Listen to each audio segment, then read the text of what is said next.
tayyor narsaga egalik tuyg'usi kuchli. Lekin bu qayoqdan keladi? Kim tayyorlash kerak? Nima uchun senga tayyorlab berish kerak? Bir narsani tarafdorimanki, ta'lim bu eksperiment maydoni emas. Bir yil fin ta'limini, bir yil Malayziya ta'limini, kelasi yil boshqa ta'limni shunday eksperiment qilaveradigan emas. Unda biz shunchaki chala savodlar yetishtirib chiqamiz. Shakllantirish endi bu o'z-o'zidan bo'lmaydi. U agar o'z holiga qoladigan bo'lsa, o'z holidagi bir maxluq paydo bo'lib qolishi mumkin. Aniqki, erkaklari lattalashtirilgan jamiyatda oilada hech qachon normal muhit bo'lmaydi.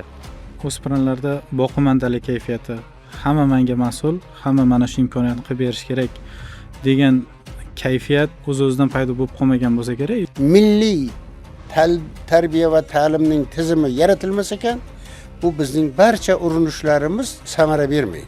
Befoyda.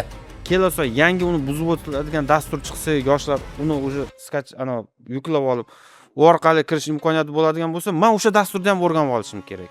Yashayapmiz, umr o'tkazyapmiz. Ya'ni bu biror daqiqa bizdan mas'uliyatni soqit qilish huquqini, imkoniyatini bermaydi. Mana alal oqibat nimaga olib keladi? Farzand uyda hech kimdan hayiqmay qo'yadi. Uni hech bir kuch qolmaydiki qaytaradigan. Men bu yo'lingdan qayt, otangga aytaman desa, "Pashol" dedi, o'sha 15 ga o'tirgizgan insonni ota deyapsan-da sen dedi. Undan umuman qo'rqmaydi. Lekin baribir bola o'shani aylanib o'tish yo'lini qilyapti. Shunga ko'nib yashab yurgan erkak bormi? Demak, u latta. Assalomu alaykum azizlar. Sizlar bilan ta'lim tarbiya xususida so'z yurituvchi Bilik podkasti. Shu o'rinda loyihamizning nomiga ozgina to'xtalib o'tishimiz kerak. Milliy adabiyotimiz tarixida Bilgamish, Bilga Xoqon, Qutadug'i Bilik kabi nomlarni uchratamiz. Ushbu nomlarni o'zagida bilik tushunchasi turadi. Bilik tushunchasi eski turkiy tildan olingan bo'lib, hamma bilgan shunchaki bilim ma'nosi emas, balki ma'rifat, ma'naviyat va nainki borliqdagi barcha ezgu fazilatlar jamlagan keng atama hisoblanadi. Biz ham xalqimizga ozgina bo'lsa-da ma'rifat ulashish maqsadida ushbu loyihaga qo'l urdik. Bugungi podkastimizda dastlabki mehmonlari pedagogika fanlari doktori, professor Qozoboy Yo'ldosh bo'ladilar va yana bir mehmonimiz jamoatchilik faoli Rasul Kusherbayev bo'ladilar. Bugun biz sizlar bilan Z avlod muammolari va ularning sabablari haqida gaplashamiz. Bugungi yosh avlod avvalgilariga nisbatan baxtliroq, kengroq imkoniyatga ega bo'lgan desak adashmagan bo'lamiz va shu bilan birgalikda ularni maqsadlaridan chalg'ituvchi yuzlab xurujlar borligini ham inobatga olgan holatda bugungi podkastimizda dastlabki savolni shunday qo'ygan bo'lardimki, bugungi avlodni boshqalarga nisbatan afzalliklari, kuchli va zaif tomonlari nimada? Ustoz, so'z navbatini sizga bersak.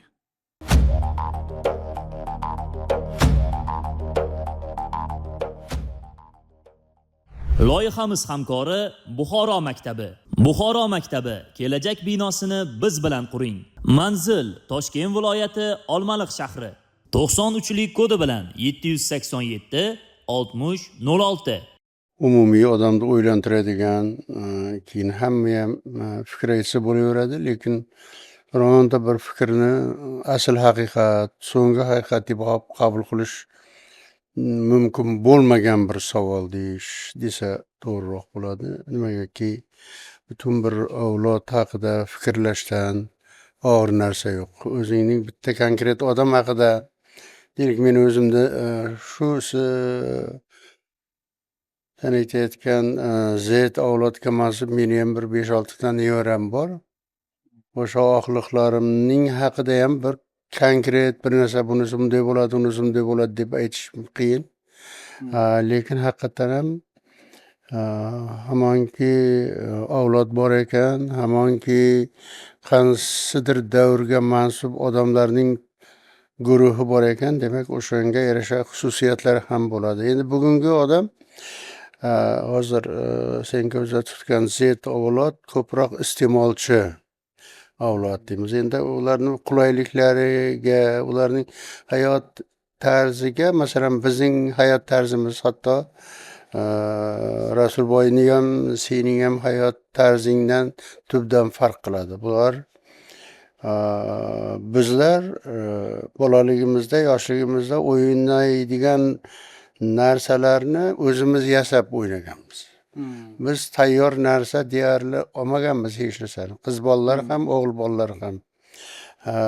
Hatto anavi kattalar ko'p so'kadigan lanka degan narsani ham o'zimiz yasab olib turib o'zimiz o'ynar edik. Futbol degan narsani bitta to'p topish juda katta muammo bo'lar edi va biz uni bir ishqilib rezina to'plarni ham futbol hisoblab darvozali hech qachon bo'lmas edi. Biz kiyimlarimizdan darvoza qilib o'ynar edik. Ya'ni biz erishmoqchi bo'lgan narsalarimizga o'zimiz mehnatimiz bilan erishishga ko'nikkan edik.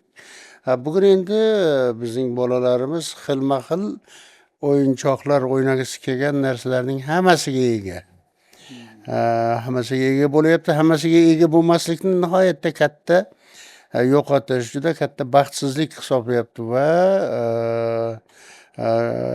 mana shunaqa har holda tayyor narsaga egalik tuyg'usi kuchli. Lekin bu qayoqdan keladi? Kim tayyorlash kerak? Nima uchun senga tayyorlab berish kerak degan savollar haqida uncha o'ylamaydi, balki atrofdagilar, umuman mavjud jamiyat shu mening qulayligim uchun, mening mavjudligim uchun shunga qulay sharoit yaratib berish kerak degan qarash hukmron shu aytilayotgan avlodni. Endi yaxshi tomonlari bor, albatta ular juda mana u deylik telefonni men hozir Yandexni shu yerga kelguncha biron 10 marta so'rab kelgandirman. Qayerga boryapmiz o'zi, sen boradigan joyingni bildingmi deb. U bizning ana u endi maktabga borayotgan nevaralar ham Yandex chaqirishu, uni joyini aniqlashu, bular bo'yicha bu hech ularga qiyinchilik tug'dirmaydi. Keyin bular bulardan oldingi avlod hatto sizlargacha senlarning avlodlaringiz ham tortinchoqlik, men mana bu suhbatdoshimga botinib borishga haqqim bormi deganga o'xshash o'y bo'lardi. Bugungi avlodda, bugungi yoshlarda bunaqa tortinchoqlik, kimningdir hijolat qilib qo'ymayman, bezovta qilib qo'ymadimmikan, qo'ymasmikanman degan xavotir uncha bezovta qilmaydi. Bugungi avlod o'ziga qulay bo'lgan narsaga, o'ziga qulay holatga ko'nikkan avlod deyish mumkin.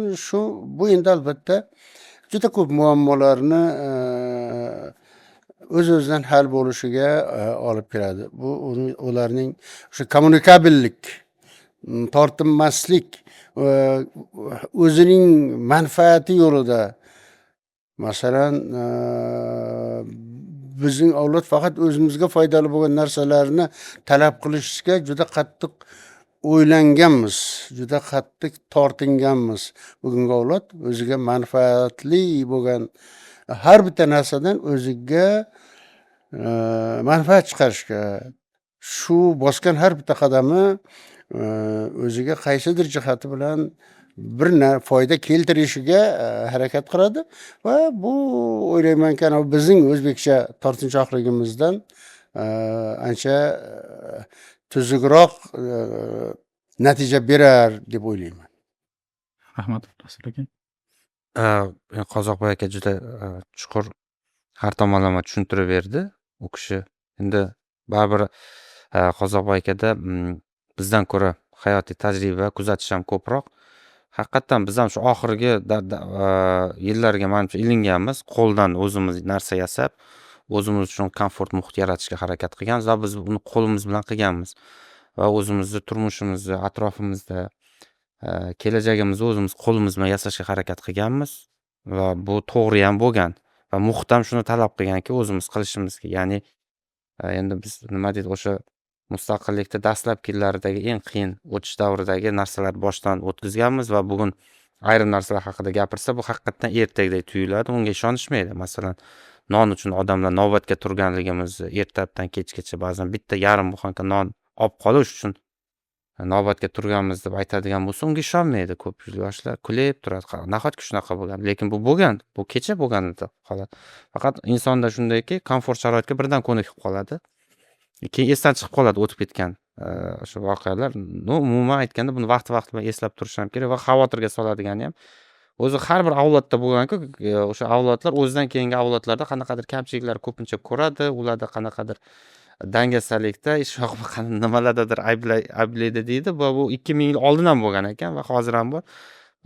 Endi tushunib yetyapmizki, bu o'tayotgan yoki nima deydi, o'zidan keyingi kelayotgan avlodlarga nisbatan xavotir, shular nima pand yeb qolmasin degan xavotir ma'nosida shunaqa fikrlar bor. Hech qachon uni kamsitish, yerga urish ma'nosida emas, chunki yildan yilga har bir zamonni talabi bor.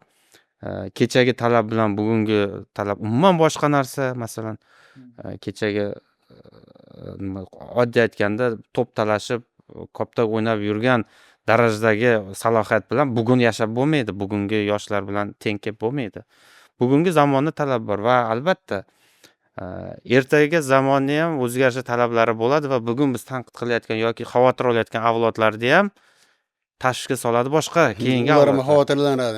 Ular ham xavotirlanadi. Ya'ni bu o'ziga xos tabiiy o'tish bosqichi. Faqat bizni xohishimiz endi umuman insondan insonga nima o'tib keladi, insoniy qanaqa qadriyatlar degan masala ko'pincha qoladi. Bizda o'sha tarixiy o'zligimiz, qadriyatlarimiz, o'sha insoniylikni saqlab qolish uchun minimal bo'lgan talablar, ya'ni tabiiy insonni tug'ilgandan boshlab kimdir ayol, kimdir erkak, kimdir o'ziga xos bir xususiyatlar bilan tug'iladi. Endi biz ya'ni o'sha insoniy qiyofani yo'qotmasdan degan ma'noda ham tarixiy o'zi ham narsa bor buning ichida.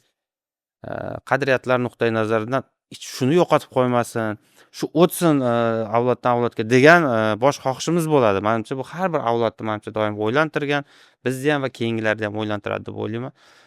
Masala shuki, biz qanchalik ularga o'tkaza olamiz, o'sha bizdan ilgari kelgan ota-bobolarimizdan qanchalik ola oldik va yuzimiz yorug' bo'lib, o'zimizdan keyingilarga o'tkaza olishni qanchalik eplay olamiz. Mana bu bizni xavotirga soladi. Aslida ko'p narsani o'sha biz bezovta bo'lishimizga ham shu narsa sabab bo'ladi. Ertaga ota-bobomning oldida, boshqani oldida nima degan anaqa yuz bo'ladi menda. Shuncha nimamizni nima qilding keyingi avlodga o'tkazishda degan mana savol bo'lishi mumkin. Shu narsalar ba'zan bizni tashvishga soladi. Siz aytgandek, Rasul aka, milliy qadriyat, milliy o'zlikni asrab qolish yo'lida ta'lim tizimimiz qay darajada o'zini vazifasini o'tyapti deb o'ylaysiz? Farzandlaringiz misolida, masalan, hayotiy tajribangizda baribir mutaxassis o'laroq emas, qanaqadir o'sha jamiyat bir vakili sifatida fikringiz qanaqa? Men ta'lim tizimiga nisbatan tarbiyani yuklash tarafdori emasman. Tarbiya bizni bo'ynimizdagi bosh vazifa. Ta'lim tizimi ham unga yordam berishi mumkin. Ya'ni chiqib ketmaslik nuqtai nazar, u ko'maklashadi. Lekin asosiy mas'uliyat ota-ona shu oilani o'zida, o'chog'ida bo'ladi. Ya'ni hech qachon agar oilada o'zi qanaqadir normal tabiiy muhit bo'lmasa-da, lekin uni maktabdan nimadir talab qilish, bu ham to'g'ri emas. Shu nuqtai nazaridan endi biz hozirgi ta'lim tizimida asosiy unga bilim beradigan, o'sha kelajakda mehnat bozorida, hayotda sinib ketmaydigan kadr bo'lib, sinib ketmaydigan odam bo'lib yashab qolishiga nimaiki zarur bo'ladigan bo'lsa, bilim, ko'nikma, hunar o'shani o'rgatib bersin degan nuqtai nazardan qaraymiz va so'nggi yillarda kuzatishim shunday bo'lyaptiki, bu raqobat muhiti sharoitida yashab qolish oson bo'lmaydi. Qachonki biz dunyoga ochilayotgan vaqtimizda yashab qolish oson bo'lmaydi. Ya'ni juda ham sifatli odam bo'lishga to'g'ri keladi. Har doim u tilni ham bilishga to'g'ri keladi. Ertaga yaxshi yashash uchun. Ma'lum bir soha bo'yicha bilimni ham chuqurroq bilishiga to'g'ri keladi. Kerak bo'lsa qo'lda qandaydir kasb-hunar ham bo'lishi kerak. Uddaburon. Va biz yana o'sha qadriyatlarni saqlab qolsin degan nimani qilyapmiz. Shu nuqtai nazardan men o'zim bolani vaqtini bo'sh qolmasin, to'g'ri taqsimlansin, shu ishni yaxshi eplayapti deb xususiy ta'limga berganman. To'g'risini aytsam, men davlat ta'limidan olib chiqdim. Sababi men o'sha nimani, bolani vaqtini to'g'ri taqsimotda yo'lga qo'yib berishda o'zimizda kamchilik o'tayotganini sezyapman. Ya'ni birinchi navbatda bolani telefondan uzib olishimiz kerak edi. Uni vaqtini band qilib qo'yish kerak, doim soatma-soat. Men shu narsani qidirdim. O'zim ishda kunduzi bo'lganimda men uni nazorat qila olmayapman. Meni xavotirga solyapti. Shuning uchun qiyin bo'lsa ham shuni olib Shu hozircha xususiy ta'lim manfaatdorlik nuqtai nazar buni eplayapti. Shunga qo'ydik. Lekin umumiy ta'lim haqida ham men salbiy baho bera olmayman. To'g'risini aytgan, chunki men ta'limchi emasman. Uni ichida yurgan odam emasman. Uni boshdan oyoq sir sinoatlari, qiyinchiliklarini to'liq his qiladigan odam emasman. Lekin chetdan bir kuzatuvchiman xolos. Lekin bir narsani tarafdorimanki, ta'lim bu eksperiment maydoni emas. Bir yil fin ta'limini, bir yil Malayziya ta'limini, kelasi yil boshqa ta'limni shunday eksperiment qilaveradigan emas. Unda biz shunchaki chala savodlarni yetishtirib chiqamiz. Savodsiz bo'lmaydi, savodi bo'ladi ham, lekin chala savod bo'ladi va bunaqa sifat, bunaqa kadr kerak emas, biz vaqtni yo'qotib qo'yish. Shu nuqtai nazardan men ta'limda fundamental asoslar umuman o'zgarishi kerak emas.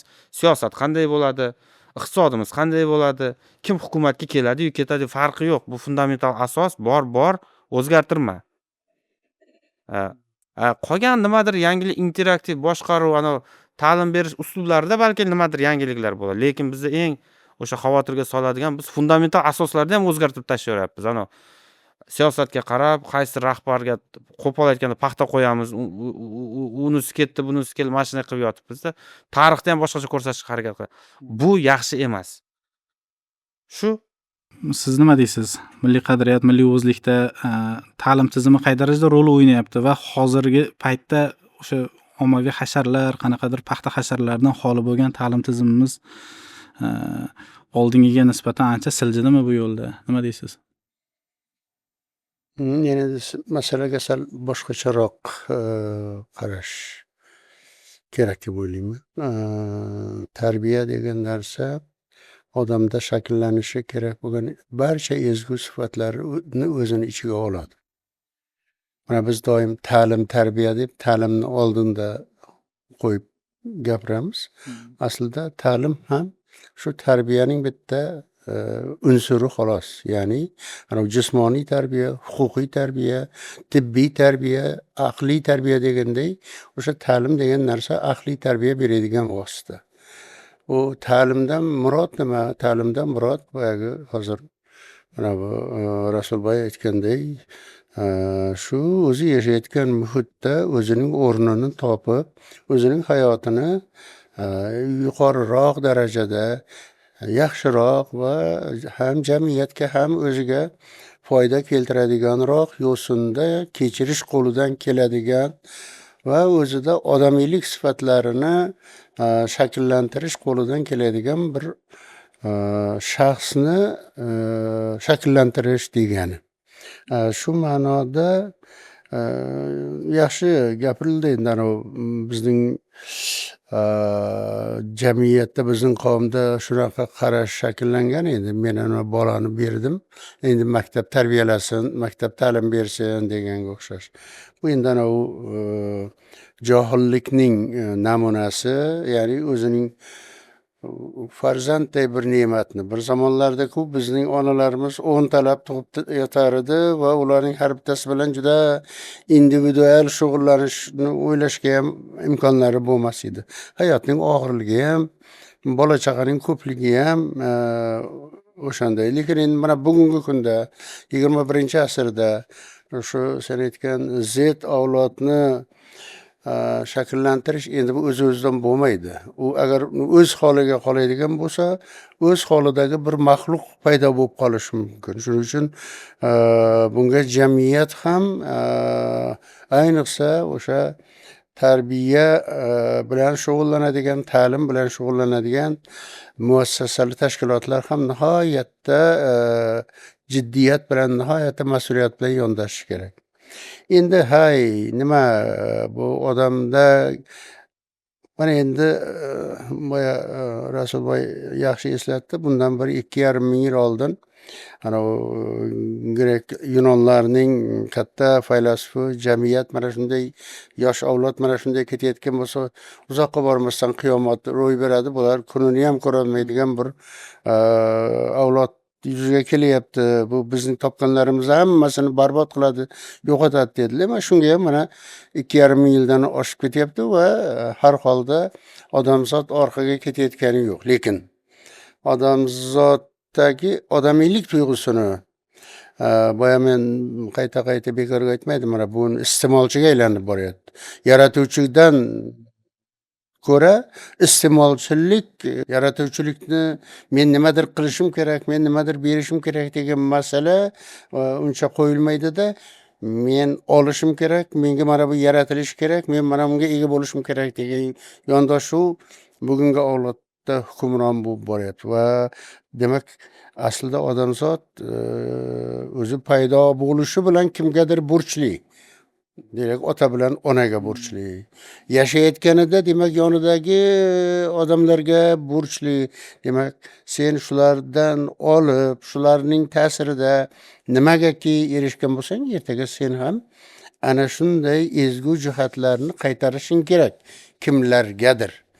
Hay shu sening atrofingga yaxshilik qilganlargadir, yordam berganlargadir yoki keyingi o'zingdan keyin kelayotgan avlodgadir. Endi bugungi ta'lim tarbiya tizimi odamlarda ana shunday xususiyatni shakllantirishga qaratilgan bo'lishi kerak. Endi umuman olganda to'g'ri gapni gapirilyapti. Bizning keyingi vaqtda bizning ta'lim tizimimiz, bizning millatning kelajagi tajriba maydoniga aylanib qolyapti.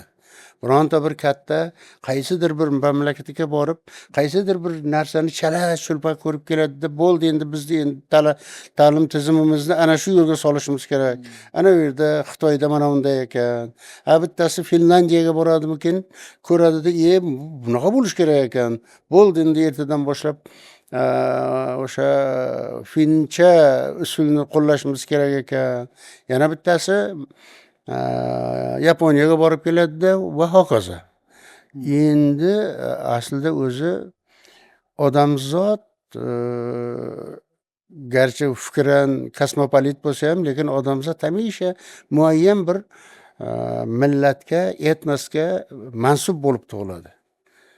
Demak sen shu qandaydir bir etnosga, qandaydir bir jamiyatga mansub bo'lib tug'ilgan ekansan, shu jamiyatning a'zolarini shakllantirgan va ularning nazarida ezgulik hisoblangan xususiyatlar, belgilar o'shaning keyingi bosqichdagi avlodga ham, ularning bolalariga ham shunday o'tish kerak. Demak, milliy tarbiya va ta'limning tizimi yaratilmas ekan, bu bizning barcha urinishlarimiz samara bermaydi. Befoyda. Uni qancha vahima qilib, qancha targ'ibot qilgan bilan befoyda. Biz millat bo'lib mavjud ekanmiz. Demak bizda ham qandaydir ezgu sifatlar bordir. Ana shu ezgu sifatlarni osonroq shakllantirishning. Uni albatta yaponcha bo'lishi yoki fincha bo'lishi shart emas. Shu ezgu sifatlarni osonroq shakllantirishning yo'llari haqida o'ylanish kerak. Keyin endi boshqa bir jihat ham bor. Odamzod boya yaxshi gap aytilib ketdi. Qulaylikka juda tez o'rganamiz. Qulaylikka, lazzatga moyilmiz va o'qish esa nihoyatda og'ir mehnat. Maktabda o'qish ham nihoyatda og'ir. Va shuning uchun ham bizning bugungi bolalarimiz ana o'zini majbur qilmaganlik, o'zinimda yig'ishtirib men nimagadir erishishim kerak deb emas, menga hamma narsa o'zi kelishi kerak deb qarayotganligi uchun boshini qotirib tuzukroq o'qigisi kelmayapti. Va biz jamiyatda o'qiydigan bilimli odamning qadri balandligini, bilimli odamning meni kerakliroq jamiyat uchun ham, millat uchun ham, mamlakat uchun ham, shaxsning o'zi uchun ham o'shandoq odam ko'proq, azizroq ekanligini singdirishimiz kerak bo'ladi. Bizning bugungi yoshlarimizning o'zi-ku ta'lim tizimimiz juda ham boyagiday bugun fincha, ertaga yaponcha, ninga inglizcha bo'lib yotibdi. Bu o'zi juda katta fojia. Bizning lavozimdorlarimiz, bizning kattalarimiz u qandaydir o'shanday chet elcha nimandir olib kelishning, shuni go'yo tatbiq qilishning o'zi juda katta fazilat, juda katta bir yutuq deb hisoblayapti hozir. Lekin aslida biz yoshlarni o'zining ustida ishlaydigan, ishlab nimagadir erishadigan tarzdagi yo'naltira olishimiz kerak. Biz endi dunyoga ko'rsatib qo'ydik o'zi judayam kuchli ko'p ishlar qilish qo'ldan keladigan millat ekanmiz. Mana Javohir Zindorov hozir planetaning ikkinchi odami deyish mumkin. Hozircha. Ehtimol ertaga birinchi bo'lib qolar. Demak shunday yana u bittagina emasdan nariyadan Nodirbegi chiqyapti, nariyadan ham Abdusattorov degani chiqyapti, Yoqubbekmi nima degani chiqyapti. Ana qizlardan ham chiqyapti. Demak, millatda shunday potensial bor. Faqat buni o'z holiga qo'yib, uni rivojlantirib beradigan bir sharoit yaratishimiz kerak va buning tagida endi faqat boyagiday bunda ham endi faqat shaxsiy yutuq emas, balki shu yutuq ko'pchilikka xos, ko'pchilikka foydasi tegadigan bo'lishiga e'tibor qaratilishi kerak. Ayovsiz zamon. Bizning zamonlarimizda-ku har holda birovni rahmi keladigan, yelka tutadigan zamon edi. Bugun 21-asr juda ayovsiz zamon. Kimdir oyoq ostida qolib ketaverishi mumkin va u tepkilanib yo'q bo'lib ketishi mumkin. Shuning uchun har bitta odam har qanday sharoitda o'zining yo'lini topib ketadigan, o'zining mavjudligini odamlarga sezdiradigan va yana o'zida odamiylik sifatlarini saqlab qolish qo'lidan keladigan shaxs sifatida shakllantirilishi kerak va bunga endi butun jamiyat mas'ul, boyagi ta'lim tarbiya tizimi-ku endi buni birinchi navbatda javobgar, lekin Rasulboy to'g'ri ta'kidlagandek, birinchi navbatda o'tboshi. Oilada bu masala to'g'ri qo'yilishi kerak.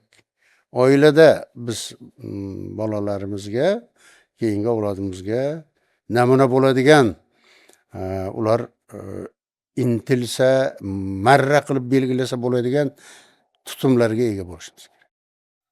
Rahmat. Ustoz, hozir aytdingiz-ku, ayrim o'spirinlarda boqimandalik kayfiyati, hamma menga mas'ul, hamma mana shu imkoniyatni qilib berish kerak degan kayfiyat o'z-o'zidan paydo bo'lib qolmagan bo'lsa kerak. Ijtimoiy tarmoq ta'siri yoki ijtimoiy tarmoqdagi farovon yashash illyuziyasi yoki bo'lmasam soxta hayotga ergashish kabi mana bu xurujlar ham balki endi bu jamiyatda odamlar orasida sodir bo'layotgan yaxshi jihatning ham, salbiy jihatning ham omillari, turtkilari ko'p bo'ladi. Uni agar qaysidir bittasi mana shu aniq, shuni bir yo'li qilsa hammasi o'zgarib ketadi deb aytish mumkin bo'lsa edi, bu odamzodning hayotini retsept bilan belgilab bo'lmaydi. O'ziga doktorlarda retsept ham o'tmay yotibdi hozir. Bir odamning bir xil kasali, ikki odamning bir xil kasali ikki xil yo'l bilan davolanadi. Xuddi shuningdek, odamzodga ko'rsatilgan tarbiyaviy ta'sir ham uning salbiyligi yoki ijobiyligidan qat'iy nazar har bir shaxsda har xil kechadi. Lekin yaxshi esga solding, chindan ham mana bu ijtimoiy tarmoqdagi yalang'och gaplar, keyin endi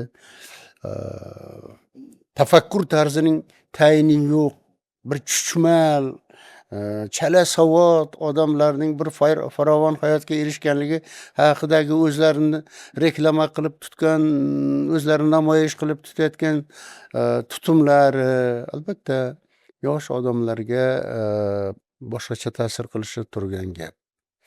Ular ta'sir qilyapti, ular lekin u ta'sir qilyapti, lekin biz har bitta o'tboshidagi har bitta ota-ona o'zining orqasida qoladigan avlodni to'g'ri yo'lga solishning mas'uliyati oldida turish kerak. Shunday katta yuk borligini, u bolani dunyoga keltirib qo'yishning o'zi, maktabga papkasini to'ldirib berishning o'zi yetarli emasligini his qilishimiz kerak. Rasul aka, mana ijtimoiy tarmoq ta'siri haqida sizda qanday fikrlar bor bo'lsa? Endi aniq-ku bu ta'sir qilayotgani. Agarki axborot saralash immuniteti deydi, biz o'qitardi ilgari axborot xavfsizligi immuniteti deydi. U qachon shakllanadi? Qachonki axborotlarni keng ko'lamdagi axborot ichidan qaysinisi foyda, qaysinisi zarar, shuni ajrata oladigan darajada bo'lsa, u oson emas. Uni masalan shu kecha kunduzda yoshi katta odamlar onlayn firibgarlar qo'liga tushib qolib, ya'ni aldab, sizga kirit chiqib ketyapti, bunaqa tez raqamlarni aytib yuboring, hozir sizga parol keladi desa, katta odamlar aldanib o'tiribdi-yu. Ya'ni bu juda murakkab jarayon. Buni o'sha afsuski o'sha unikal yechimi yo'q. Lekin o'sha axborotlarni jami ichidan qaysi xususiyatga ko'ra ajratib olsa bo'ladi? Taxminan qanaqa axborotlar ishonchliroq bo'ladi degan savollarga javob tariqasida taxminan tayyorlab borish mumkin. Lekin buni ham umumiy yechimi yo'q. Hatto rasmiy davlat o'sha portallari hujumga uchrab, ularni nomidan ba'zan xakerlar nima qilayotgan vaqtida unga ham ishonib bo'lmaydi, to'g'risi. Juda rost yolg'on aralashib ketdi. Faqat bu tinimsiz o'sha izlanishda ko'proq ma'lumot olishdi va har bir inson o'zida mustaqil o'sha tafakkur qilib, ichki ishonch bilan ajratib olishni talab qiladi-da. Endi bir narsa aniqki, ijtimoiy tarmoq, internet to'xtatib bo'lmaydi. Iloji yo'q. Yashab ham bo'lmaydi. Yashab ham bo'lmaydi. U davom etadi. Iloji yo'q. Buni ichida qanchadir qurbon bo'ladi endi. Lekin ayni damda rivojlangan mamlakatlarda 16 yoshgacha bo'lgan bolalarga mobil telefonlarni taqiqlash masalasini ijtimoiy tarmoqlardan foydalanish taqiqlashyapti. Bu normal holat. Biz ham uni qilishimiz mumkin. Lekin bir yechim narsani taqiqdadir deb yo'q. aytmoqchi. Bir narsani esdan chiqarish kerak emasda. Nimaniki taqiqlaysiz, o'shanga intilish kuchayadi-da. Inson psixologiyasi shunaqa. Hozir biz gap yo'q uni taqiqlarmiz. Lekin boshqa kutilmagan narsalar ham kelib chiqishi mumkin. Biz imkon doirasida uni ixtiyoriy ravishda bu noto'g'ri ekanligini, bu tarmoqlardan foydalanish noto'g'ri ekanligini tabiiy ravishda qanaqadir tushuntira olsak-ku, u bir harakat qilsak, ular o'zlari tabiiy ravishda bu yerda vaqt o'tkazishim menga zarar qiladi degan shunaqa tushuncha nima kirib borsa, masalan bizda ham kichkinaligimizda ota-onamiz o'sha taqiqlagan chegaralar bor. Shu yerdan o'tma, bo'ldi. Nima uchun u o'tmay, shu yomon ekandir dedik, misol o'tmas edik shu chegaradan-da. Bilmadim, bizda eplashganda shuni ota-onamiz. Xo'p, nega biz eplolmayapmiz shuni? Demak, ma'lum bir ota-ona nimadir aytgan vaqtida shuni chegarani buzib o'tish tasavvur qilib bo'lmaydigan darajadagi masala ekanligini tushuntira oladigan nima kerak? Eng katta kamchilik nimada bilasizmi? Mana shu ijtimoiy tarmoqdan foydalanishda. O'sha ota-onaning o'zi to'g'ri maslahat berishni o'zi bilmaydi. O'zi nima qilishni bilmayapti. O'zi tushunmayapti. O'zi tushunmagandan keyin bolasiga qanday tushuntiradi? Uni qanday nazorat qiladi? Va eng yomoni, men tushunishim shart emas buni. Men tushunmasam ham bo'laveradi. Menga shart emas. Endi bu yoshlarnikida endi deb o'zini chetga olish, ya'niki tushunishga bo'lgan mas'uliyatni ham bo'yniga olmaydiganlar ko'payib ketganda.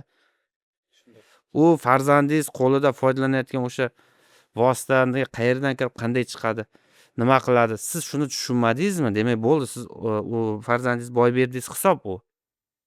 O'sha nazoratni qo'lda olib qolmoqchi bo'lgan odam majbur. 50 yoshdanmisan, 40 yoshdanmi, 60 yoshdanmisan, majbursan, o'rganasan kerak bo'lsa. Partada o'tirib bo'lsa ham o'rganasan, shu nima ekan, qayerga qanday kiryapti bular, nimani ko'ryapti, nima qilyapti o'zi deb. Toki uni o'sha qaysidir ma'noda nazorat qila olish xohishi bo'lsa va qilmoqchi bo'lsang, shunday, boshqaga iloji. Ana shu orqali menimcha nimadir natijaga erishiladi. Bu oson emas, to'g'risini aytaman. Ba'zan har oyda yangi bir dasturlar chiqib ketib qoladi. Bizga ham qiyin. Men ham o'tiraman shuni, bu nima ekan deb turib kirib, o'sha chegaralovchi nimalarda dasturlar bor. Biz ham qilib qo'yganmiz. Ora-orada o'zim aytmagan holda bunday tekshiraman. Qani bu buzib o'tmayaptimi, yo'qmi bolalar buni deb. Keyin uyda ham qat'iy misol vaqtlarni taqsimlab qo'yganmiz. Qanchalik qiyin bo'lmasin, qanchalik meni yomon ko'rmasin, lekin qat'iy tartib, soat palonchi soatda bo'ldi, yig'ishtirasan. Yomon ko'rasanmi, yo'qmi, da yig'ishtir. Shu tartibga o'rgatgan va undan keyin nimalarga kiryapti? Avvalo uni o'zim tushunib olganman. Nimani qanday qilib taqiqlar qo'yib qo'yish mumkin va uni buzib o'ta olmaslik. Va uni bilib olganimdan keyin bu vaqt-vaqti bilan nazorat qilaman. O'shanga urinmaganmi bular boshqa saytlarga kirishga, yo'qmi? O'shanda meni ko'nglim xotirjam, men ishonaman. Agarki kelsa yangi uni buzib o'tiladigan dastur chiqsa, yoshlar uni o'zi yuklab olib, u orqali kirish imkoniyati bo'ladigan bo'lsa, men o'sha dasturni ham o'rganib olishim kerak. Ya'ni men bir qadam o'zim oldinda yurishga majburman. Mani yoshim katta bo'lib qoldi, mani ishim ko'p. Endi men qilmasam ham bo'laveradi degan narsa menga hech qachon xotirjamlik bermaydi. Mayli shu yoshlar 20-25 ga kirsin. Katta bo'lsin, o'zini aravasini tortish boshlaganda balki men bu narsani o'zimdan sal chetga olarman. Bo'ldi endi. Endi bu yoqda o'zi katta bo'ldi, tortadi endi. Endi o'zi qolganlarni nazorat qiladigan yoshga yetdi deyish mumkin. Lekin ungacha biror nafas hushyorlikni boy berishga haqqim yo'q. Toki men nazorat qilishni xohlasam. Masalan, bizda shunday bo'lganda ota-onamiz bilardi-da, endi ko'chaga chiqib qayerga boradi? Men bu yer stadion, men bu ana Chirchiq bo'yi boshqa taxminan qayerlarga borishimizni biladi. Yo'q bo'lib qolsak o'sha yerdan topadi. Bo'sh vaqtingda nima qilish kerakligini belgilab ketgan, tayinlab. Mana yerda chop qo'yasan. Maktabdan kelasan, yerda chopasan, molga qaraysan, molni olib borib boshqa. Ba'zan kelsak, keldingmi, kelding bo'l. Ya'ni shu narsalar edi-da bizda. Chalg'ituvchi boshqa narsa yo'q edi-da. Endi uzr-ku, hozir butun bir virtual yangi olam bor. Siz yoningizda turib, lekin xayoli siz yoningizda bo'lmasligi mumkin. Ilojimiz yo'q. Ya'ni qo'pol aytganda hozir kattalarga ham oson emas-da. Ya'ni bir daqiqa hushyorlikni boy bermasligingiz kerak. Ham ishni ham qilasiz, ham boshqa ham bu bilan ham nafas yurasiz. Chekimizga shu tushgan ekan. Shu zamonda avlod bo'lib, demakki nimaga? Biz shu zamonda shu yukini ko'tarib olib o'ta olamiz va shunga qodir bo'lganimiz shu zamonda tug'ilyapmiz, yashayapmiz, umr o'tkazyapmiz. Ya'ni bu biror daqiqa bizdan mas'uliyatni soqit qilish huquqini, imkoniyatini bermaydi. Bunday his bilan yashay olmaymiz. Har daqiqa izlanamiz. Shu bizni chekimizga tushganlar. Bizdan keyingilarga bizdan ham og'ir vazifalar chekiga tushyapti. Bizniki hech narsa emas hali, qo'pol aytganda. Endi bu umuman ijtimoiy tarmoq haqida. Mana ijtimoiy tarmoqni ta'lim tizimidagi holati. Bizning bolalarimizni qo'lida telefon va telefondan nima uchun, qanday foydalanayotgani bilan ish yo'q. Ish qilib, uning boshi emas, qo'li ishlab turadi. Bir bola qilib, bunday qilib timirskilanib, nimandir ochib, nimandir qarab, o'qituvchi dars o'tyapti. Xayol bu yoqda. Professor dars o'tyapti, talabalarni qo'li go'yasiga qarab turganday bo'ladi-da, lekin qo'li telefonda. Ya'ni hali bizning avlod, ana shu hozirgi yosh do'stlarimiz ta'lim tashkilotidan olishi mumkin bo'lgan axborotlarning mana bu yerda oladigan aralash-quralash axborotlardan muhimroq ekanligini his qilish darajasiga ko'tarilmayapti-da. Hatto talabalar ham, mana men endi dars beradigan odamman. Talabalar ham mening ma'ruzalarimda ham shu, agar indamasang shu birimday qilib o'tirsa-da, holbuki sen nima uchun kelding bu yerga? Kelding uyingdan chiqib ataylab vaqt sarflayapsan, o'tirishing kerak bo'ladi. Endi demak dars berayotgan odamdan foydalanish kerak, uni ishlatish kerak, undan sug'urib olish kerak. Buni o'rniga biz hozir bu telefonning egasi emas, telefonning quliga aylanib qolyapti hozir odamlar. O'sha telequllar paydo bo'lyapti-da. Ana shu telequllikdan bolalarimiz ana shundan ajralish kerak. Mayli, telefon bo'laversin. Deylik, taqiqlagan bilan juda ko'p narsaga erishib bo'lmaydi. Balki tushuntirgan bilan, anglatgan bilan nimadir bir narsaga erishish mumkin deb o'ylayman.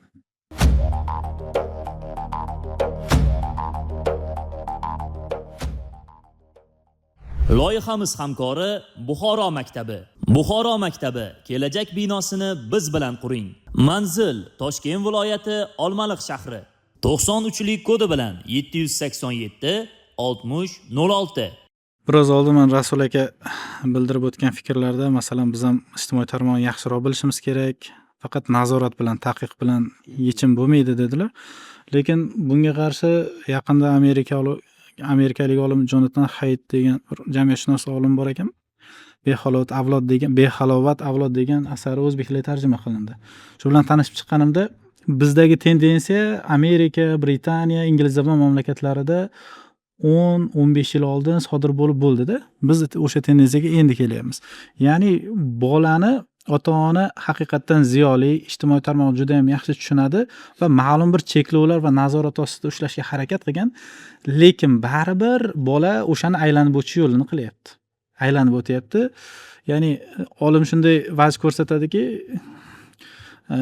hozirgi yosh avlod deydi, ota-onalaridan ko'ra ijtimoiy tarmoqni, gadjetlar bilan bog'liq yangi texnologiyalarni yaxshi o'zlashtiradi va hech qachon ota-onalar ularga teng kela olmaydi degan fikrni aytyapti-da. Shuning uchun ham u tadqiqotni o'zida faqat va faqat 16 yoshgacha taqiqlash yechimini ko'rsatyapti-da. Mana shuni ham aytib ketay degandim. Shu o'rinda yana bir narsani o'rtaga tashlamoqchiman. Siz aytayotgandek ustoz, masalan, o'sha bolalarga, o'spirinlarga shuncha sharoit yaratib berilayotgani, jismoniy mehnatni u darajada oldingidek ko'p bo'lmagani, ota-onalar ancha gumanistroq oldingi ota-onalarga nisbatan. Lekin shunda ham men ta'lim sohasida ishlagan odam sifatida aytaman, maktab yoshidagi bolalar bilan ko'p gaplashaman. Anonim xatlar ham yozdiramiz. Aksari stressda, depressiya, ichki bo'shliq juda ko'p. Bu nimadan deb o'ylaysiz ustoz?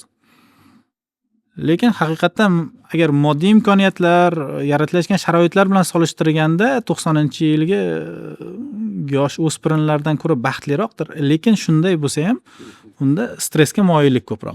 Baxt degan tushunchani sal boshqacharoq qulayligi ko'proqdir, imkoniyatlari ko'proqdir deb aytsang to'g'riroq bo'ladi. Ha. Odamzodga imkoniyat u qulaylikka juda oson o'rganadi va kechagina qiynalib shunday erishish uchun undan oldingi odamlar qancha azob chekkanini juda tez unutadi. Shuning uchun bular birovdan minnatdor bo'lishim kerak. Menga shuni yaratib berganlardan ularga rahmat aytishim kerak degan tuyg'udan yiroq. Ular shunday bo'ladi, biz bir-birimizni shuncha vaqt xabar ololmadik desak, telefon qilib qo'ya qolmasmidilaring deb gapiradi bolalar. Ular uchun mana bu hamisha bo'lgan deb o'ylanadi, qabul qilinadi. Chunki ular shunga tug'ildi, shuni ko'ryapti va shunday bo'lgan deb xayol qiladi. Holbuki biz kechagina, juda uzoq emas, bir kunda bir soat chiroq yo yonib yo yonmaydigan sharoitda yashaganmiz. Kechagina. 2000-yilgacha qayerdadir chiroqni o'chmay yonib turishi bir katta boyagi sen aytmoqchi baxt hisoblanardi. Endi boyagi bunday qarasang, paxta terimi yo'q, yagana yo'q, chopiq yo'q, chelpish yo'q, 9 oy o'qish, 3 oy dam olish endi gurkirab ketish kerak edi. Biz bir zamonlar shunday orzu qiluvdik endi. Mana u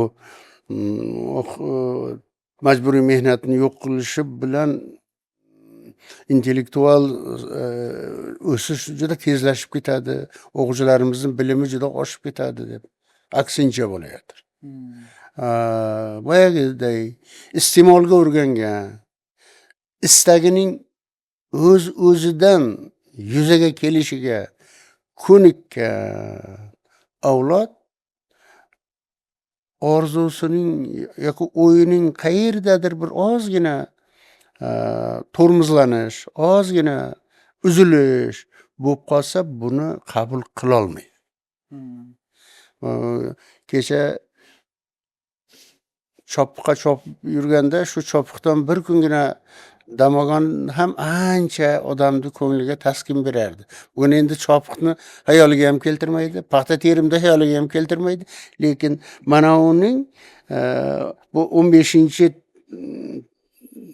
avlod telefon bo'lsa, 17-chisini ola olmaslik uning uchun juda katta baxtsizlik hisoblanadi. Va stress degan narsa, boyagi iste'molchilik tuyg'usi had bilmaydi. Bandasi hech qachon bir joy bo'ldi, endi boshqa qulayliklar kerak emas deydigan joyga kelmaydi. Bandasi hamisha shu yangi yanada qulay bo'laverishiga Rasulboy o'ylab qolasan, ba'zan bizning onalarimiz, ayollarimiz qo'l bilan kir yuvar edi. Qo'lda tandirdan non yopar edi. kechayu kunduz mehmonimiz bo'lardi, mehmon kutar edi. Bolalar ko'proq Shu bolalar ko'p edi. O'nlab edi. Hammasining usti butun bo'lgan, hammasining qorini to'q bo'ldi, shularning hammasiga ulgurdi. Bugun kirni yuvib, siqib ham beryapti mashina. Lekin ayollar hamon tinimsiz mehnatdamiz, hamon hech narsaga ulgura olmayapman demak, ana shu ayolning istaklarini telefonga intilayotgan avlodning istaklari bilan bir parallel qo'yib ko'rsang, demak insoniyat hech qachon bo'ldi, bundan ortiq qulaylik bo'lsa, endi toza noqulay bo'lar, uyat bo'lar deydigan holatga kelmaydi. Shuning uchun ehtimol o'sha stresslar, keyin shafqatsiz avlod shakllandi. Mana men qip-qizil yetim edim maktabda. Birinchi sinfga borganda ham otam ham yo'q, onam ham yo'q edi. Va demak men kiyinishim ham o'zimga yarasha bo'lgan bo'lish kerak endi. O'sha vaqtda-ku endi odamlar ham, boshqalar ham juda ortiq emas edi-ku. Va men endi hozir eshitaman, hatto talabalarning orasida ham sal odmiroq, sal kambag'alroqlar masxaralanar emish. O'rtoqlari tomonidan kamsitilar emish. Meni bironta odam kamsitganini, bironta sinfdoshim, tengdoshim, birontasi mening yetimligim bilan qiziqqanini bilmayman. Ular menga o'rtoq deb qarardi. Sinfdosh edik, maktabdosh edik, ko'chadosh edik, futboldosh edik, va hokazo. Teng edik. Harakatimizga, g'ayratimizga, talantimizga yarasha munosabatimiz bor edi. Bugungi odam demak sal ojizroqmi, sal bundayroqmi, to'kisroq bo'lmagan odamni ustidan kuladigan qatlam shakllanayotgan ekan. Hatto shunday ojizroq bolalarni to'da bo'lib, jazolab, urib, tepkilab, ustidan kulib yurish bu o'zining qudratini namoyish qilishning bir usuliga aylanib boryapti. Mana shu jihat ham bor. Endi albatta boyagidek har kuni bolalar tomonidan izza qilingan, bolalar tomonidan turtkilangan, o'qituvchi tomonidan shaxsligi hisobga olinmagan odamlarda, bolalarda, o'smirlarda stresslar bo'lishi tabiiy. Keyin o'zbek hamisha bolasi otasining, onasining, ayniqsa otasining, akalarining, o'zidan kattalarining bunga gapini o'tkazishga haqqi borligini bo'yniga olib katta bo'lgan edi. Shuni hisobga olib yurardi. Hozir endi otaning, onaning gapi ham bugungi shu Z avlodga juda qattiq zulm, juda qattiq adolatsizlik bo'lib tuyulayapti. Chunki u hech narsaning oldida o'zini mas'ul deb hisoblamagan, hisoblashga o'rganmagan va shuning uchun bayagi katta ruhiy iztiroblar kelib chiqyapti deb o'ylayman. Yana ham Alloh bilguchidir. Rasul aka, sizda qanday fikr? Xo'p, endi insonni stressga tushishi ko'proq bu o'zidan qoniqmaslik bilan boshlansa, bog'liq bo'lsa kerak deb o'ylayman. Ya'ni qachon o'zini nima deydi? Intilishga inson yashashdan ma'no bo'lishi kerak-da.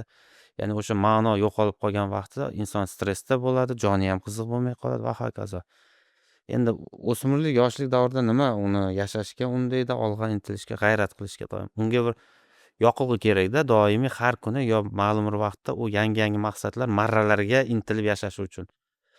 Biz ko'proq hozirgi sharoitda o'sha ko'p narsa muhayyo bo'lgandan keyin ularda yangi marrani egallashga bo'lgan hissiyoti o'zi yo'qolib boryapti-da. Koptak desa koptagi bor. Non desa noni bor. Velosiped desa velosipedi bor. Ya'niki bular kurashmasdan, intilmasdan hammasiga ega bo'lyapti. Va bu juda yomon narsa. Bu yerda men kattalarda ham xatosi bor deb hisoblayman. Qo'pol aytganda, ma'lum bir vaqtda ming puling oshib toshib yotgan bo'lsa ham, san qanaqadir shu bolalar shu nima deydi, o'zlari ham birga intilib, harakat qilib erishish mumkin bo'lgan sun'iy defitsit shakllantirishing kerak ekanda. Misol uchun yaqinda men bir insonni eshitdim, 3 ta qiz farzand tarbiya qilayotgan ekan, shu o'ziga to'q yaxshi tadbirkor. Shu inson aytyaptiki, Rasuljon, bir oyda 15-20 kun oilamni go'shtdan uzib qo'yishga to'g'ri kelyapti dedi. Nima uchun desam, sababi farzandlarim, ya'ni e, ma'lum bir vaqtlarda biz go'shtsiz ham yashashga to'g'ri kelayotganligini his qilib yashasin qiz bola. Ertaga qayergadir turmushga chiqadi. Ha, men to'qchilikda o'sganman, boshqa bu nima sharoit deb unaqa taltayib, yengil qaramaslik nuqtai nazaridan men shunga qaror qildim dedi.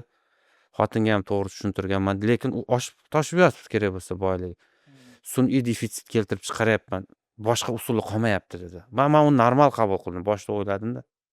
Endi men bolaligimni hozir siz gapirib turdi. Eslayapman, masalan, bitta koptok olish uchun esimda onam shunaqa vazifa qo'yuvdiki, sigir sog'ardi, ma'lum bir joyga olib borib topshirib kelish kerak edi. Shuni har olib borib topshirib kelganimdan oladigan puldan ma'lum birini menga berardi, men yig'ib shunga koptok olishim kerak. Va menga o'sha anov bo'lganda juda katta motivatsiya bo'lgan. Va o'sha pulni yig'ib koptok olganimizda xursand bo'lganman. Men o'zimga shuni erishdim, harakat qildim. Bu menga yana yangi oldinga yurish hissiyotini bergan. Yoki o'sha amakimiz shol ekkanida, sholida yurib suv kechib o'toq qilib yurish kerak. U oson emas ochig'i. Lekin men kiyim olmoqchi bo'lganman, lekin shunaqa bo'lganki, o'zim olish xohlaganman va 15 kun borganman, har kun 500 so'mdan berardi. 15 kun borib ishlab, shu pulga men o'zimga o'zim kiyim olganman. Va bu o'sha olgan vaqtingizda men yana bitta marrani o'zim kuchim bilan erishganligimni erishish, ya'ni o'zim nima bilandir kuch bilan shuni erishganlik hissiyotini berardi va yashashda bu yangi marralarni egallab yashashda inson o'zini qoniqishiga olib keladi-da. Huzurki hozir aynan to'qlik sharoitida, ko'p narsa muhayya sharoitida stress holati ko'p kelib chiqadi. Bu muammo nafaqat bizda, boshqa rivojlangan mamlakatlarda ham bezovta qiladi. Ba'zan hayron qolasan, shunchaki yaxshi yashab bergan, shu ham qo'ldan kelmayapti bular deb. Bunga o'zimiz ham aybdormiz. Chunki va tan olishimiz kerak, hozirgi o'sha sharoit yaxshi sharoit hozir, yomon emas. Endi qishloq joylarda balki qiyin joylari ham bo'lishi mumkin, buni inkor qilmayman. Bor. Lekin o'sha qiyin sharoitda yashayotgan bolalar shaharda to'q sharoitda yashayotgan bolalardan ko'ra baxtliroq va ular stressga tushmaydi. Mana muammoni ildizi qayerda? Biz yoshlarga ular doimiy o'zlari kuchi bilan erishishi mumkin bo'lgan vazifalarni, marralarni topib berishimiz kerak. Topib bera olmayotgan bo'lsak, bu bizning xatoyimiz bo'lyapti. Ya'ni shunchaki hamma narsani farovon qilib berish bu bizning missiyamiz deb qarash, bu demak to'liq, mukammal, to'g'ri qaror emas ekan. Demak, ba'zi joylarda boyagidek bizni tadbirkor do'stimiz qilgan variantlarni ham o'ylab ko'rishimizga to'g'ri kelar ekan. Chunki inson qachon o'zini baxtli his qiladi, qachonki nimagadir erishganda, o'zini kuchi bilan erishganda, u kichkina narsa bo'lishi mumkin. Men yaqinda rosa bir masaladan jahlim chiqdi. Farzandlarim kichkina, urishdim keyin. Ko'chada o'ynab kelib, koptogini tashlab ketdi-da. Qiziqmayapti hamda, uyga kelyapti. Koptoging qani? Qolib ketdi kecha bir joyda, yo'q ekan. Qiziqmadingmi? Yo'q deydi, palonchi qoldirib keldi, bir-biriga to'nkayapti. Shu payt meni qattiq jahlim chiqdi. O'tirg'izib qo'ydim, kichkina bo'lsa ham, senlar o'zingni kuching, o'zingni mehnating bilan erishmagan narsa bo'lgani uchun buni qadriga ham yetmayapsan dedim. Bor qidirib top keldi. 2-3 soatga 2-3 marta yubordim. Top kelisha olmadi. Keyin o'tirg'izib qildim. Nima uchun men buni aytyapman sizlarga? Ya'ni sen o'zingni kuching bilan emas, men shunchaki muhayya qilib berganligim uchun sen uchun hech narsani qadri bo'lmayapti. Bundan keyin hech narsa olib ber, endi o'zing olasan dedi. Qanday qilasan men bilmadim, lekin o'zing olasan. Lekin birovga o'g'rilik qilmagin boshqa. Olasan. Qattiq urishimga to'g'ri keldi. Va o'yladim men, biz qayerda xato qilyapmiz o'zi deb. Men o'zimni o'sha ular bilan teng yoshda tasavvur qiladigan bo'lsam, men koptogda qayergadir tashab kelishdi, tasavvurimga sig'dira olmayman. Men uxlolmagan bo'lar edim. To'g'ri, tushunyapsiz? Uxlolmagan bo'lar edim. Ular bemalol yuribdi. Mana biz qayerda xato qilyapmiz? Ya'ni bu yerda xato biz kattalar o'zidan o'tyapti. Tushunyapsizmi? O'zidan o'tyapti. Biz ba'zan o'sha imkoniyatlarimizni, yaxshi sharoitlarimiz ochiqchasiga ko'z-ko'z qilamiz bolalarga. Shunaqa oilalar hali ham bor. Topganni mana bolamga deb uchastka, bunisi nimaga deb uchastka, ya'ni u bolani ko'zini oldida uni aytayapti. O'z o'ylang, mashinasini taqib qo'ygan, uyini taqib qo'ygan, hamma narsasini taqib qo'ygan bolada intilish bo'ladimi? Men nimagadir erishishim kerak degan o'zida bir ichki kurash bo'ladimi? Bo'lmaydi albatta. Hammasi bor-ku, nima qilaman? Asli mana shu yerlarda biz xato qilyapmiz. Bu bizda ozgina qo'pol aytganda farosatni o'zimizda yetishmayotganligidan. O'zimizdan ham bunday qarashimiz kerak-da. Biz xato qilyapmiz. Ya'ni bu endi tug'ildi, u qayerga yurish, qanday tarbiya topish bizni qo'limizda o'zi. Demak biz nimadir noto'g'ri qilyapmizki, shu mana shunday qo'yib ketyapti. Ya'ni biz deganda jamiyatdagi mana katta yoshli avlodni umumiy ommatan xatoyimiz, muammoyimiz shu. Biz shuni tan olaylik, biz qayerdadir xato qilyapmiz. Ming bor uzr endi shu. Ota-onalar, Rasul aka, ota-onalar haqiqatdan ham jamiyatimizda shunaqa ota-onalar paydo bo'lyaptiki, ortiq darajada mehribon. Men o'zim xususiy maktabda faoliyat yuritganim uchun bizani maktabda mobil telefoni taqiqlanganda. Taqiqlangan, agar u olib kelgan taqdirida ham biz olamiz, ota-onaga beramizda, umuman tutmasin deb tavsiya qilamiz. Maktab hududida umuman taqiqlangan. Bir o'quvchidan 6-sinf yo 7-sinf o'quvchidan telefonini olib qo'yyapman. Ota-ona kelyapti, ota-onaga to'g'ri tushuntirib beryapman, aytayaptiki, bola deydi, kelsa siz bermadim deyman deydi, kelsam bermadi deb aytaman, bo'ldi deyapti. Ya'ni bu yerda qanaqa ma'no yotibdi? Hech qachon yomon ko'ringiz kelmayapti ota-onani. Hamma narsani muhayyo qilib beradigan eng mehribon ota-ona. Kerak paytda jazolaydigan, kerak paytda jahli chiqadigan ota-ona sifatida gavdalanmayapti-da. Faqat mehribon bo'lib qolishni xohlayapti va hamma aybni maktabga yo bo'lmasam o'qituvchiga ayblayapti, aytayaptiki, direktoringga bordim, bermadi deb aytaman. Keling, shuni bermadim deb qo'ya qoling, deyapti-da. Ya'ni haqiqatan ham ortiq darajada mehribonlik qilyapti. Ha, endi bu yerda ayol kishi bo'lsa kerakdir-da bu aytayotgan Shunday. odam. Endi chunki onada endi ana boyagi onasining maktabda yoki yomon ko'rsatishdan ham ko'ra bolasining yalinishiga o'zining kuchi yetmaydi. Shuni ko'zini mo'ltiratib tursa, u yo'q deb ayta olmaydi. Shuning uchun sizlarni ro'para qilib qo'ygan bu yerda buni boshqa bir ortiqcha narsa yo'q. Lekin mana bizning o'zbek ayollari mehribon-ku bolasiga endi haddan ortib. Keyin bundan juda buning oqibatlari haqida, uni keltirib chiqarishi mumkin bo'lgan salbiy jihatlari haqida ko'p boshini xotirgisi ham kelmaydi. Bosh qotirishga aqli ham yetmasligi mumkin. Lekin chindan ham o'zi har qanday narsaning ana u asalni ham ozi shirin deydi-yu. Mehrini ham ozi shirinda kerak bo'lsa. Mehr o'z qadimdan ma'lum. Ko'pincha o'ziga to'q, juda ham jamiyatda katta foyda keltiradigan odamlarning farzandlari ko'pincha yomon yo'llarga kirib ketganligining sababi boyagiday mehrning ortiqchaligidan bo'ladi. Tergashga nima qilaman deydi, men yetkazib beryapman-ku deb qaraydi. Holbuki hozirgi aytilganday boya tadbirkorning tutgan yo'li sal primitivroq bo'lsa ham, lekin juda oqilona. Chunki qiz bola birovning xasmi, kambag'alga borib tushadimi u bir qancha vaqt qiyinchilikni boshdan kechirishiga to'g'ri keladimi? Dastlabki vaqtlarda hayotga tayyor. Tayyor bo'l, shunday yo'qchiliklarga tayyor bo'lib boradi va nimagaki erishsa o'zining mehnati bilan, intilishlari bilan erishadi. Endi shu ma'noda bolalarga umuman odamga talab qo'yish va shu talabning bajarilishi uchun qattiq turib nazorat qilish. Bu gap bor-ku, agar itlarga sher boshchilik qilsa, sherlar podasiga aylanadi. Sherlarga it boshchilik qilsa, itlar to'dasiga aylanadi. Va o'shanday bo'lish uchun ba'zan sal sher sifatida o'zingning ichingdan chiqqan odamni ham sal nimadandir mahrum qilish qo'lingdan kelishi kerak bo'ladi. Bu juda og'ir bo'lar ekan.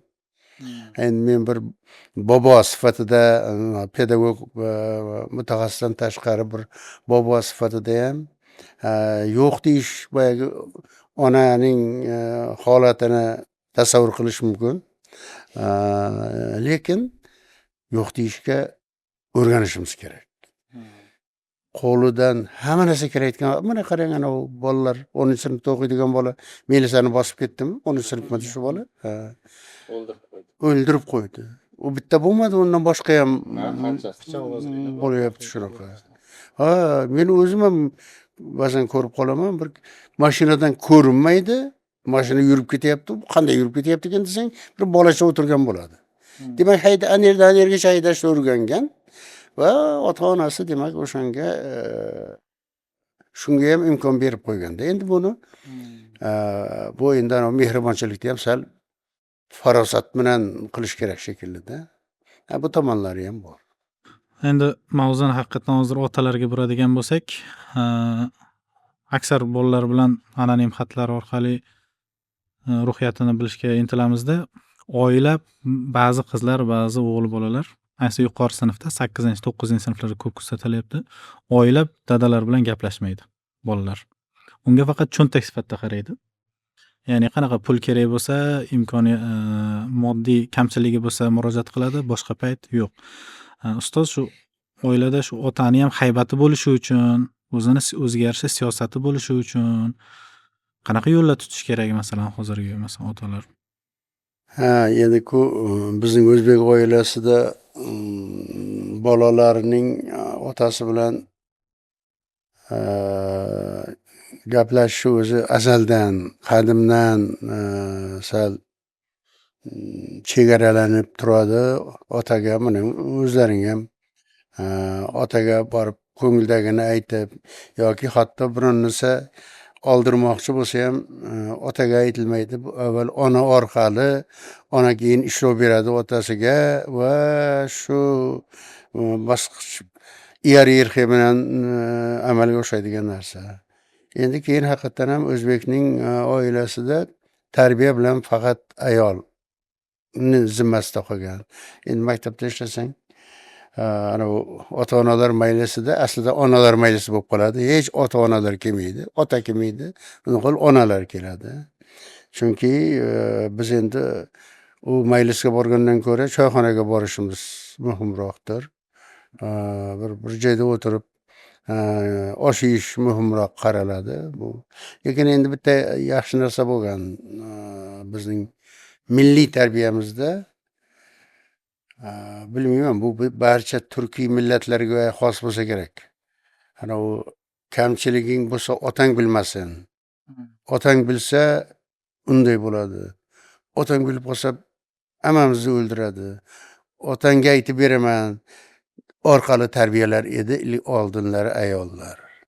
Va bolasining yomon tomonining hammasini yashirishga, bolasini go'yo otasiga munosib bir bola sifatida ko'rsatishga harakat qilinardi va bu muayyan darajada o'zining ta'sirini ko'rsatardi. Bugungi endi ona har holda genderchi. Bugun endi bugungi onalar otangga aytaman deyish unchalik ham to'g'ri ish deb hisoblamaydi. Otasiga ham masala qo'ya oladi, o'zi uning gapini qaytara oladi va natijada hozirgi bolalar endi qaysi biri bilan ishlasa ko'proq o'ziga foydali bo'lishini bilib olgan. Shuning uchun otasiga aytganingdek faqat mablag' topib keladigan bir odam sifatida qarayotgan bo'lishi mumkindir. Nima qilish kerak? Endi bu yerda bizning ayollarimiz o'sha qadim momolarning usullaridan ham toza voz kechib ketish kerak emas. Mayli, ular endi hozir ishlayapti, ular o'qimishli, ular aqlli, lekin ular erkak emasligini, ota emasligini hisobga olgan holda ish ko'rish kerak deb o'ylayman. Yo'q, hozir aytayotganim ustoz, otandan cho'chigani uchun emas, otadan arazlab qo'yilib gaplashmaydi-da. Ba'zi qizlar, o'g'il bolalar bu otadan arazlash endi menimcha xayolga sig'dirib bo'lmaydigan o'zbek mentalitetida. Ha uni men hatto tushunmabman ham u deb masalani shunday qo'yganingda bunday qo'yish mumkin deb o'ylamabman ham. Ha endi demak yangi davrning yangi muammolaridan ekanda bu. Agar otasi bilan gaplashmaslik qo'lidan Amerika kelsa- kinolarida ko'rardik, otaga "Mani tushunmaysiz" deb o eshiklarni yopib qo'yishlari endi haqiqatan bizni Ha, jamiyatimizga ha, kirib ha. kelayotgani. eshik taqillatib kirolmay yotishlari Shunga yaqin holatlar asta-asta o'tayotgandirda bizga ham. Endi men bu siyosatga umuman qo'shilmayman-ku, lekin shu tuzoq, gender degan niqob bilan kirib kelgan tuzoq bizda ham jamiyatni qamrab olyapti. Bolalarda otalardan arazlab gaplashmay eshikni yopib olish shu boshqa bu narsani hammasi erkakda roli qolmayotganligi bilan bog'liq. Qo'pol aytganda erkaklar ko'p lattaga aylanib qoldi. Misol biz ham otamiz bilan gaplashmasdik. Haftalab, oylab gaplash dahshat edi biz uchun. Gaplasha olmas edik. Ha, gaplasha olmasdik. Undan ko'ra onamiz orqali nima bo'lsa yetkazar edik. Shu lejbi otamiz bizni to'xta nima qilyapsan deb qolmasa bo'ldi. So'rab qolmasa bo'ldi boshqa. Ya'ni lekin arazlash boshqa degan narsa deyarli bo'lmasdi ham. Endi ras shunaqa nima paydo bo'lgan bo'lsa-ki, bu o'ylayman shu oilada ayollar tomonidan erkaklarni past darajaga tushirib qo'yayotganligi. Mana shu nimada men aytdimki, gender niqob bu shunday bo'ldiki, ayolga ering so'kib qo'ysa ham ustidan yozib ber 15 kunga qamat va ertaga birga yashayver. Bola uchun ham sani sal huquqlaring cheklaydigan bo'lsa otang, ursa sani qattiqroq nimaga olsa ustidan yoz, uniga chora ko'rsatsang bo'ladi degan narsani o'rgatyapti. Va nimani kutuvdik? Xo'p, bu to'g'ridan to'g'ri Markaziy Osiyo xalqlarini asrlar davomida qattiq ushlab kelingan oila degan institutini parokanda qilishga qaratilgan siyosat. Va hozir men yaqin-yaqinda eshityapman. Qabul qilish qiyin bu, lekin haqiqatda juda ko'p endi mana huquq masalasi bilan ishlaganda ham to'g'ri kelib qoladi. Xo'p, eri qattiqroq gapirib qo'ysa, so'kib qo'ysa ham ariza yozib 15 kunga qamatish bu siyosat ekan, normal siyosat. Va sudlarimiz ham ba'zan erkaklarga o'sha ma'lum bir sutkalik qamoqda berishdi. Endi to'g'ri tushunasizlar, hozirgi siyosatimizni normal qabul qilib buni qamab yuborishyapti. Eng qizig'i u jonivor chiqqandan keyin o'sha ayol bilan qamatgan nima bilan bir oylab uyog'iga dalshi yashashga ham majbur ekanda.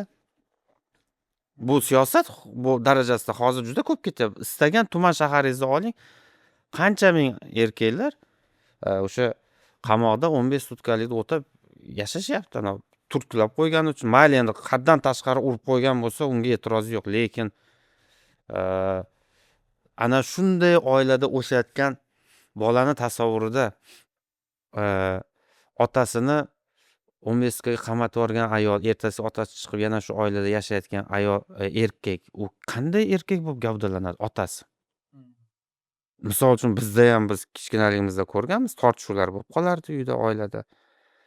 Onamizni ba'zan urishardi, otamiz boshqa, lekin hech qachon bizni otamizni onamiz yozib berib 15 kunga qamatmaganda, uni tasavvur qilish Yuziga qaray olmaganda. Uni tasavvur qilish dahshatda hozir, lekin eng qizig'i shu 15 kunga qaror chiqarayotgan sudyalarning ota-onasi ham xuddi shunaqa, ular ham tasavvur qilin, lekin bemalol shuni chiqarib beryapti va bugun o'sha erkaklarni sindirish oilada bu normal siyosat ekan. Mana alal oqibat nimaga olib keladi? Farzand uyda hech kimdan hayiqmay qo'yadi. Uni hech bir kuch qolmaydiki qaytaradigan. Men bu yo'lingdan qayt, otangga aytaman desa, "Pashol" dedi, o'sha 15 kunga o'tirg'izgan insonni ota deyapsan-da sen dedi. Undan umuman qo'rqmaydi. Onasi uni qamatdimi, o'zini ham qamatishga bemalol aqli yetib turibdi. "Pashol" dedi, shunday chiqib ketadi. Nima kuch qoladi farzandni to'xtatishga? Bu oilada o'sha otani erkak kishini qo'rg'on sifatida rolini tushirib yuborilganligi bilan bog'liq. Biz nimani kutgan edik?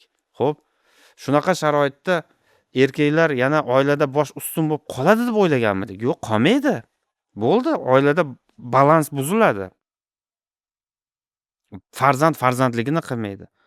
Ota otaligini, ona onaligini, qiz bola, hammani, aka-uka hammasini roli buziladi. O'zi oilada o'sha qo'pol aytganda tayanch suyanch bo'lib turadigan narsa shu erkakda o'zi yoshi katta. Lekin uni birinchi navbatda hozir e'tibor qiling, aynan oilaning o'sha ustunini ma'nan sindirish, uni anaqa qo'rg'on sifatidagi rolni yo'qotish siyosati bo'lyapti.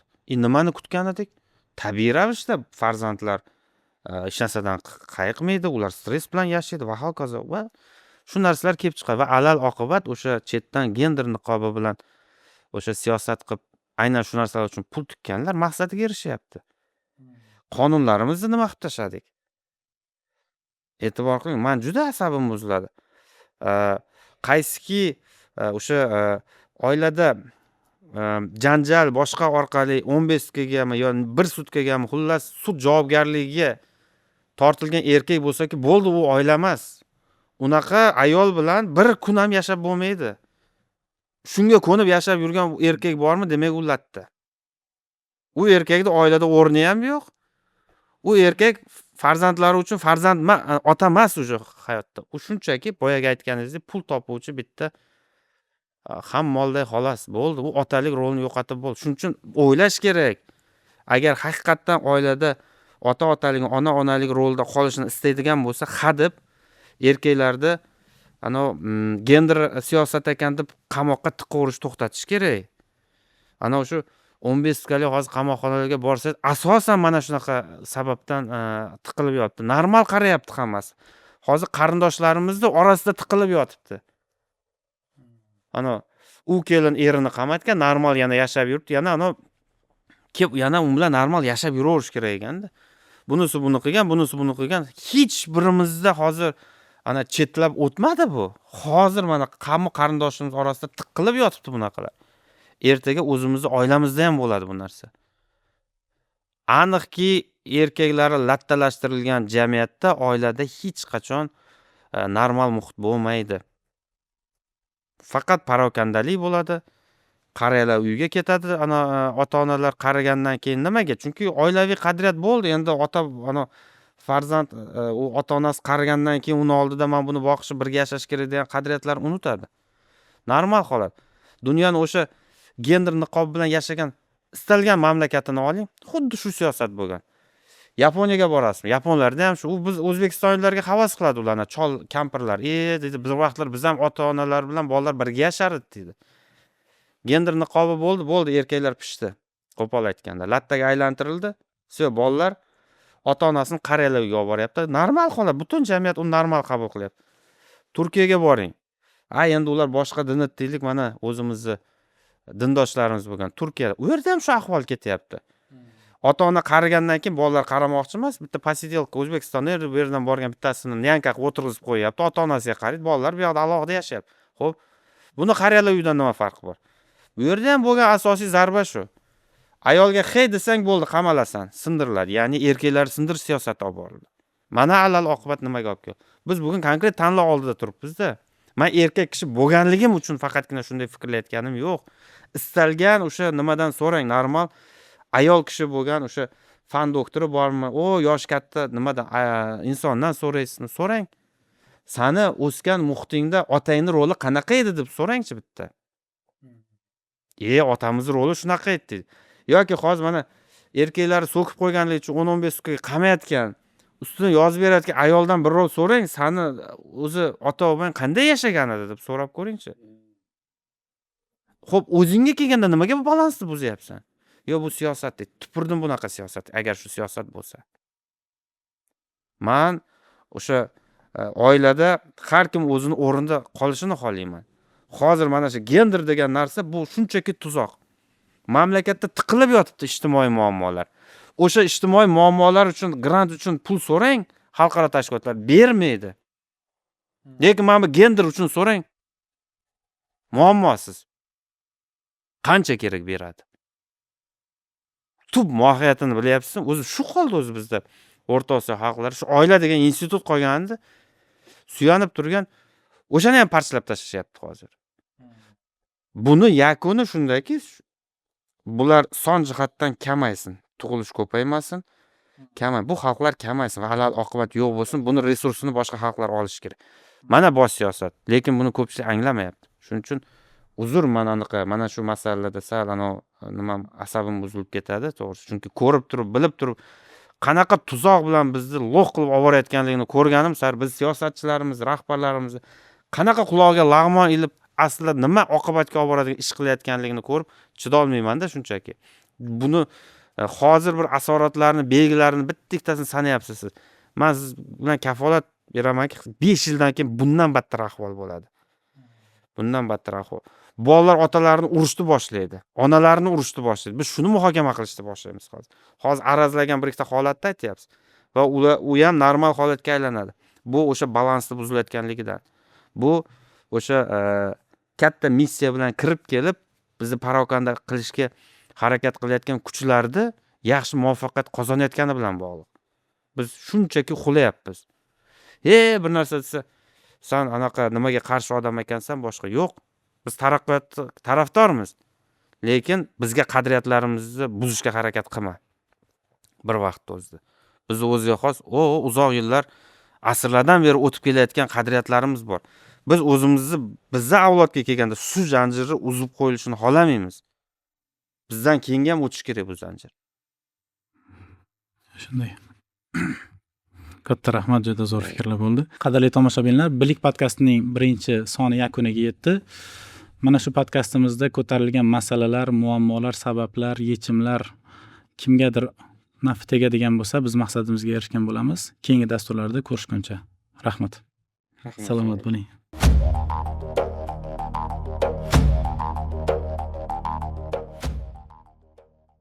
Loyihamiz hamkori Buxoro maktabi.